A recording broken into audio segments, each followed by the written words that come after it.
কালটু রাজ এবং তার ফ্যামিলির এবারের ঈদটি কেমন কাটলো এবং কালটু কত টাকা সালামি পেলো, কালটু সারাদিন ঈদে কি কি করলো না করলো সবকিছু নিয়ে থাকছে আজকের ব্লগ। আসসালামু আলাইকুম, সবাইকে স্বাগতম জানাচ্ছি কালটু রাজের নতুন আরো একটি ব্লগ দেখার জন্য।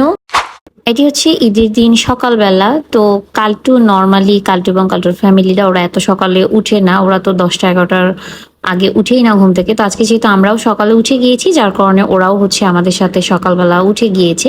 আর এদিকে আমি সবকিছু গুছগাছ করে রেখেছি, আর গ্রেটেল এই তো টেবিলে উঠে সে বসে নিজেকে পরিষ্কার করায় ব্যস্ত। তো আমি এখন রান্না বান্না শুরু করে দিলাম। আমি মূলত রাত্রেবেলায় সবকিছু রান্না করে রাখি। আর আমার সাথে কে কে রয়েছে দেখেন, এখানে গ্রেটেল চেয়ারে এসে বসে আছে আর নিচে হচ্ছে অ্যালিয়েল দাঁড়িয়ে আছে, কারণ গ্রেটেল হচ্ছে অ্যালিয়েলকে চেয়ারে বসতে দিচ্ছিল না। তো যাই হোক, আমি এখন নুডলসটা রান্না করে নিলাম। আমি রাতেই সবকিছু রান্না করে রেখেছি, আর সকালে শুধু নুডলসটা রান্না করলাম, আর সেমাইও রাতেই করে রেখেছি। তো এখন হচ্ছে এগুলো সব টেবিলে সার্ভ করে দিলাম, সেমাই নুডলস। প্রতি বছর আমি হচ্ছে অনেক কিছু রান্না করি, অনেক আইটেম করে থাকি সকালে নাস্তায়। তো এবার আসলে আমরা যেহেতু ঈদের পরে চলে যাব, তো যার কারণে আর বেশি কিছু করা হয়নি, জাস্ট সেমাই আর নুডলসটাই করেছি। আর গ্রেটেল হচ্ছে খাবার দেওয়ার সাথে সাথে সে এসে দেখছিল। আর এই তো চেয়ারে হচ্ছে অ্যালিয়েল, সে এখানে বসে আছে। তো আমি এলকে বলছিলাম যে তোমাকে একটু নাস্তা দেই, একটু নাস্তা খাও।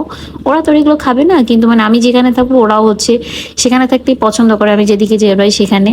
তারপর হচ্ছে যে গ্রেটেল এসে আমার সাথে একটু আল্লাদি করতেছিল, তার ইদানিং খুবই ঢং হয়েছে। সে আমাকে দেখলে এরকম আসবে যাবে, তো এই জন্য আমি একটু ভিডিও করলাম যে দেখাই ও কেমন করে। ওই যে যাবে আর আসবে, তারপর গায়ের সাথে গা ঘষা দিবে, মানে এটাই ওর খেলা। তো এদিকে কালটুর পাপা আর কালটুর মা কি করতেছে দেখেন, তারা হচ্ছে গরমের মধ্যে বারান্দায় গিয়ে হচ্ছে এই রোদের মধ্যে বসে আছে। কারণ হয়েছে কি, ওরা না কখনো রোদ পায় না সেভাবে, কারণ সবাই দেরিতে ঘুম থেকে ওঠে, ততক্ষণে রোদ হচ্ছে ওইদিকে চলে যায়। তো ওরা যেহেতু আজকে সকাল সকাল ওঠার কারণে রোদ পেয়েছে, যার কারণে সবাই আসলে একটু রোদ পোহাচ্ছিল। যেহেতু কালটু এবং কালটু ফ্যামিলিরা সবাই আজকে সকালে উঠেছে, তো ওদের ঘুম পেয়ে গিয়েছে। এখনই তো খাওয়া দাওয়া করে ওরা এই যে কালটু আগে ঘুমিয়ে পড়েছে। তো অ্যালিয়েল গ্রেটেল ওরা তোমার পিছিয়ে পিছিয়ে ঘুরছিল, বাট কালটু হচ্ছে তার অনেক ঘুম পেয়েছে, তার ঘুম পেলে সেখানে ঘুমিয়ে যায়। এরপর বিকেলের দিকে সবাইকে একটু ঈদের ড্রেস পরিয়ে দিচ্ছিলাম। অনেকেই আমাকে মেসেজ করেছে, কমেন্টে জিজ্ঞেস করছিল যে কালটুদেরকে কখন ঈদের ড্রেস পরিয়ে ছবি দিব। তো ভাবলাম যে এখন বিকেলবেলা একটু ওদেরকে ড্রেস পরিয়ে ছবি টবি তুলি। কালটু ছাড়া বাকিগুলো কেউই আসলে ছবি তুলতে তেমন একটা চায় না। তো এটা হচ্ছে এলিয়েলকে একটু জামা পরাই দিলাম, ছবি তুলবো, বাট সে ছবি তোলার আগে পালিয়ে গেছে। তারপর হচ্ছে কালটুকেই তো তার ঈদের শার্টটা পরিয়ে দিলাম। অনেকেই কমেন্ট করেছিল কালটুকে যাতে নীল ড্রেস কিনে দিই, এই জন্য একটা নীল শার্ট কিনে দিয়েছি।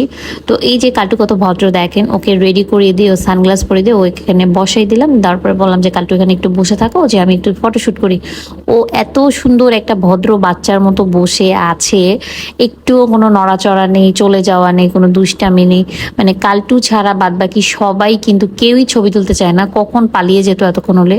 শুধুমাত্র কালটুই হচ্ছে চুপচাপ সে বসে থাকে। এরপর হচ্ছে কালটুকে দুষ্টামি করে ইন্ডিয়ান রুপি দিচ্ছিলাম। তারপর হচ্ছে এই যে বাংলা টাকা দিলাম, বললাম না ওগুলো তোমার সালামি, এগুলো দিয়ে তুমি ক্যাটফুড কিনে খেও।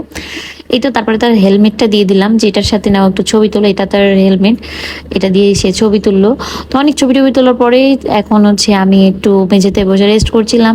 তো এরপর হচ্ছে কালটু এসে নিজে থেকেই আমার কাছে আসলো। তারপর ছবি টবি তোলা যেহেতু শেষ, তারপর হচ্ছে তার ড্রেসটা আমি এখন খুলে দিচ্ছি। আর এখন তার ঘুম পেয়েছে, সে অনেকক্ষণ যেহেতু আমাকে সময় দিয়েছে ফটোশুট করার জন্য।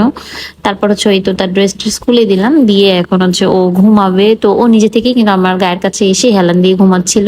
তো এই তো কালটু এখন ঘুমিয়ে পড়েছে। তো ইচ্ছে ছিল কালটুকে নিয়ে বাইরে যাবো, বাট ও ঘুমাচ্ছিল, তাই আর ওকে বাইরে নিয়ে গেলাম না। তো আমরাই হচ্ছে বেরিয়ে পড়লাম, আর আজকে হচ্ছে আমরা মুভি দেখতে যাব। তার আগে রাস্তায় এই তো ফুচকা খেয়ে নিলাম, খাওয়ার পরে হচ্ছে আমরা এখন মুভি দেখতে গেলাম। মুভি টুভি দেখা শেষ করে এখন হচ্ছে আমরা বাসায় চলে আসলাম। আর যেহেতু হচ্ছে মুভি দেখতে গিয়েছিলাম, এই জন্য আসলে কালটুকে নিয়ে যাওয়া হয়নি, আর বাইরে গরম এই জন্য আরো নিয়ে যায়নি। তারপর বাসায় আসার পরে কিছু মেহমান আসলো, আর কালটু মেহমানের সাথে সেও মেহমানের মতো এসে বসে আছে।